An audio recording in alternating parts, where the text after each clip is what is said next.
Shalom dan selamat siang, Pak. Perkenalkan nama saya Fitriani Daparangu, biasa dipanggil Fitri.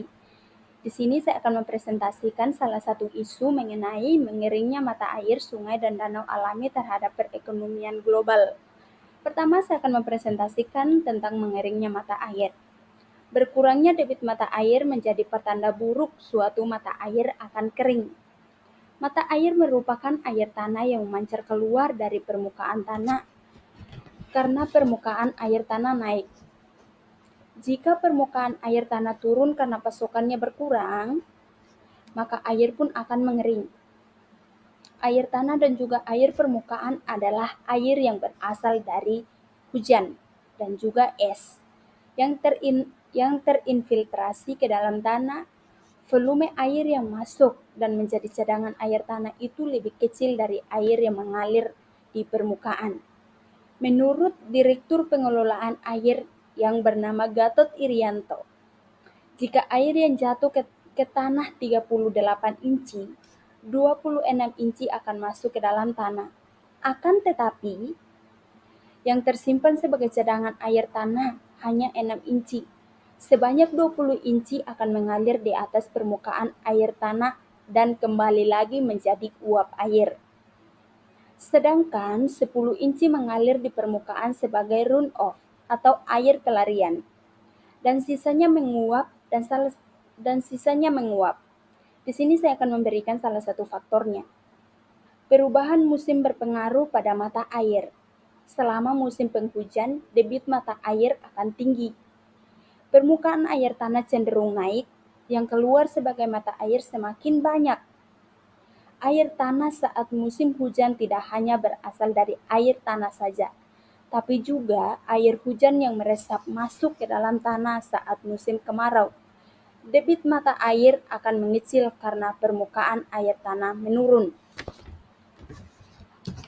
Jika permukaan tanah tertutup oleh bangunan, kecepatan air yang mengalir di permukaan tanah jauh lebih besar daripada yang meresap ke dalam tanah.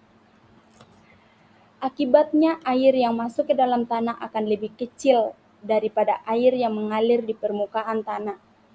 Selanjutnya, pasokan air tanah berkurang, permukaan air tanah turun, mata air mengering. Dan yang kedua, tentang mengeringnya sungai. Penyebab terjadinya kekeringan biasanya melalui proses alami. Namun sayangnya, semakin tahun semakin diperparah dengan kebiasaan buruk di tengah masyarakat. Tentu saja, kekeringan bisa terjadi karena adanya kebiasaan buruk. Salah satunya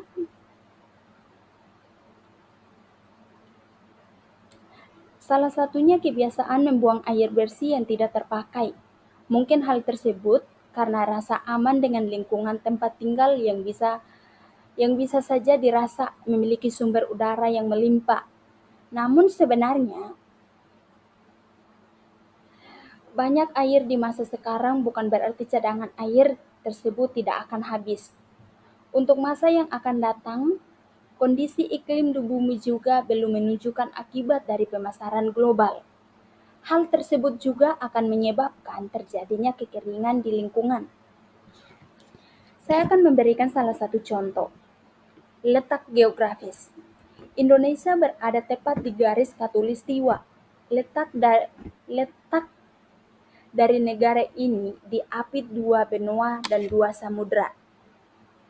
Indonesia secara geografis juga terletak di daerah monsoon yang merupakan fenomena alam di mana sangat sering terjadi perubahan iklim secara ekstrem disebabkan perubahan tekanan udara dari daratan. Perubahan tersebut menyebabkan jet stream effect dari lautan yang menghempas daratan dengan hawa panas. Hawa panas dan angin tersebut membuat banyak daerah yang awalnya memiliki kandungan udara menjadi kering. Hal tersebut diperparah jika musim kemarau tiba. Itu tentang mengeringnya sebuah sungai. Yang ketiga, mengeringnya danau alami. Mengeringnya danau alami dapat menimbulkan dampak ekologi dan sosial yang serius, termasuk hilangnya ekosistem perairan, berkurangnya ketersediaan air untuk keperluan manusia dan pertanian, dan penurunan pendapatan pariwisata. Di sini, saya juga akan memberikan 2 contoh membantu mencegah atau mengurangi kekeringan danau alami. Yang pertama, konservasi air. Mendorong dan menegakkan langkah-langkah konservasi seperti mengurangi penggunaan air di rumah tangga, industri dan pertanian. Dapat membantu melestarikan sumber daya air dan menjaga ketinggian air di danau alami. Dan yang kedua, pengelolaan daerah aliran sungai. Pengelolaan seluruh aliran sungai yang menjadi sumber air danau adalah hal yang penting untuk memastikan bahwa air mencapai danau dalam jumlah yang cukup untuk mempertahankan ketinggiannya. Hal ini mencakup langkah-langkah seperti melindungi tutupan hutan, mengurangi erosi tanah, dan mendorong praktik pertanian berkelanjutan yang mengurangi penggunaan air dan degradasi tanah. Presentasi sampai di sini, Pak. Saya ucapkan limpah terima kasih.